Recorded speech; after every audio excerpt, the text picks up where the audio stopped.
हमारे पूज्य स्वामी जी महाराज इन पंक्तियों की जब व्याख्या करते थे तो एक बड़ा सुंदर भाव कहते थे। आज स्मरण आ गया इसलिए कह रहे हैं, बहुत दिनों बाद स्मरण आया। बहुत चीजें ऐसी हैं जो बहुत पहले हमने सुनी, लेकिन कभी कभी वो बातें याद आती हैं। पूज्य स्वामी जी महाराज कहा करते थे कि जैसे गाय जब बछड़े को जन्म देती है, बछड़ा बाहर आया तो घूम करके गाय देखती है। अगर उसके अंदर चेतना है, वो जीवित है, तो उस बच्चे के लिए गाय के चारों पयोधर से दुग्ध निर्झरित होने लगते हैं। चारों पयोधरों से गाय उसके पोषण के लिए दुग्ध का निर्झरण करती है। लेकिन जब वो घूम करके देखती है कि ये मरा हुआ है, अगर जीवित नहीं है, उसमें चेतना नहीं है, मरा है, तो सूंघ करके छोड़ देती है और उस गाय का दूध भी सूख जाता है।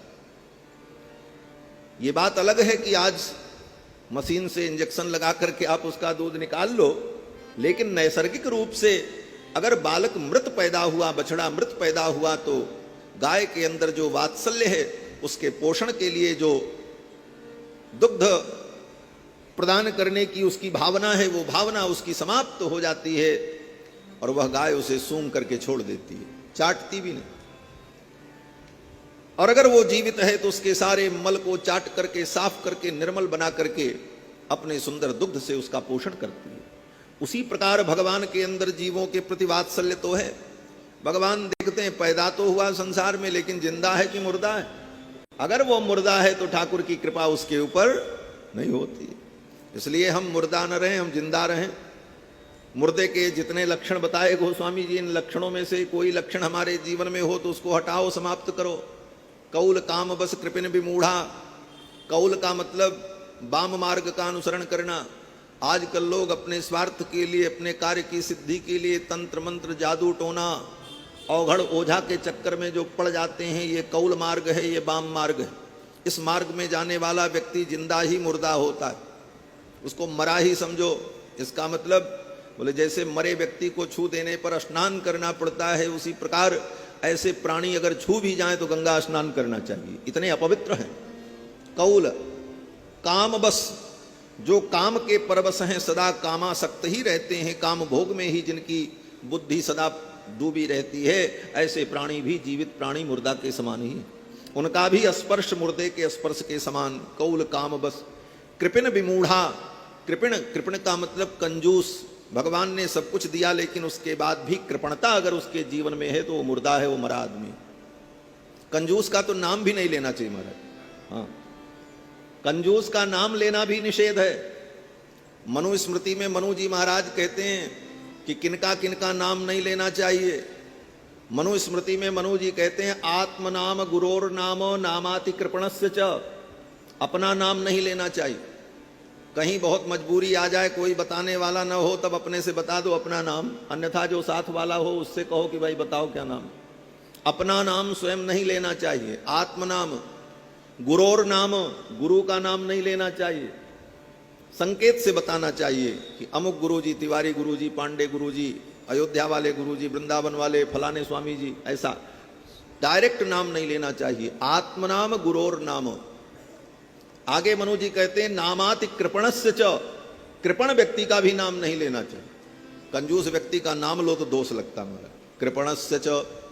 और कहते हैं, श्रेयस कामो न गृह्णीयात् ज्येष्ठा पत्र कलत्रयोः। अगर श्रेय की कामना है, कल्याण की कामना है, तो इन सब का नाम नहीं लेना चाहिए। और किसका नाम नहीं लेना चाहिए? बोले ज्येष्ठा पत्र कलत्रयोः। अपने ज्येष्ठ पुत्र का नाम नहीं लेना चाहिए। बड़ा बेटा जो हो, पहली संतान, उसका नाम लेकर के उसे नहीं पुकारना चाहिए। इसीलिए पुरानी परंपरा थी, बाबू, भैया, बेटा ये सब कह करके बुलाते। बड़े पुत्र का नाम नहीं लेना चाहिए। और ज्येष्ठा पत्र कलत्रयोः। और पति पत्नी का नाम नहीं लेना चाहिए। पत्नी कभी पति का नाम न ले और पति पत्नी का नाम न ले। और आजकल ये जमाना चला है, पत्नी पति का नाम लेकर के बुलाती है और पति साहब पत्नी का नाम लेकर के बुलाते हैं। दोनों के लिए नियम है कि एक दूसरे के नाम का उच्चारण न करें। तो कैसे बोलें? बोले बच्चों का नाम लेकर के बोले, फलाने के पापा, फलाने की मम्मी। और अगर ये भी न चले तो फिर ए जी, वो जी, ये जी वो जी होता ही, ये व्यवहार होता है संसार। ये सब शास्त्र सम्मत बात है, हंसने के लिए नहीं कह रहे। तो श्री मनु जी महाराज कहते हैं कि आत्मनाम गुरोर नामो नामाति कृपणस्य च श्रेयस कामो न गृहणीयात ज्येष्ठा पत्र कलत्रयो हो। ये मनु जी का वाक्य है महाराज, वेद के समान प्रमाणिक है। तो कंजूस का भी नाम लेना बड़ा खराब है महाराज, वो भी मुर्दा ही है। कौल काम बस कृपिन विमूढ़ा, जो विमूढ़ है, अत्यंत मूर्ख है, महामूर्ख है, वो भी मुर्दा ही है, मरा है, उसको ही मरा समझना चाहिए। अति दरिद्र, अति दरिद्र का मतलब सब कुछ होते हुए भी जिसका दरिद्रता का स्वभाव समाप्त नहीं हुआ, वो अति दरिद्र है। दरिद्र तो सुदामा जी भी थे, लेकिन दरिद्र का मतलब यहां पर अति दरिद्र का मतलब जो धन संपत्ति होते हुए भी जिसकी दरिद्रता नहीं गई, वो अति दरिद्र। अजसी, अजसी का मतलब जिसका समाज में यश न हो, जिसका सर्वत्र अपयश हो, वह व्यक्ति भी मरा ही होता है, उसको मुर्दा ही समझना। अति बूढ़ा, अति बूढ़ा का मतलब जिसने युवा अवस्था में ही इतना संसार का भोग किया कि समय से पहले ही उसके जीवन में वार्धक्य आ गया, रोगग्रस्त हो गया, ऐसा प्राणी जो अति बूढ़ा है वह भी मरे के समान ही होता है।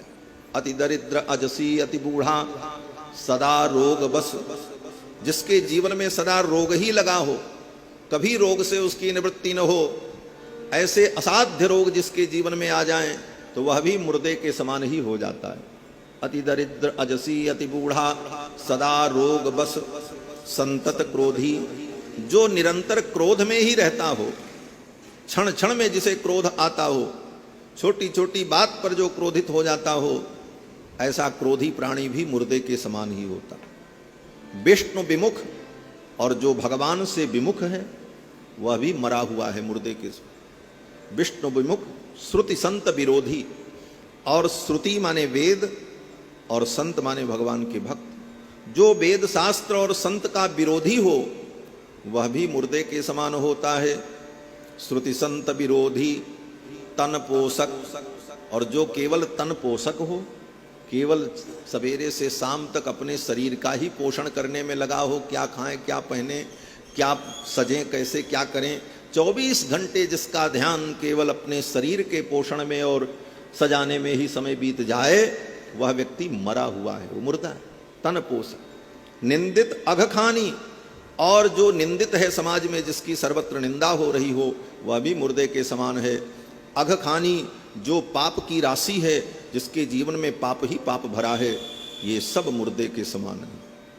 और ऐसी स्थिति अगर हमारे जीवन में रहती है तो भगवान की कृपा का प्रसाद हमें प्राप्त नहीं हो पाता।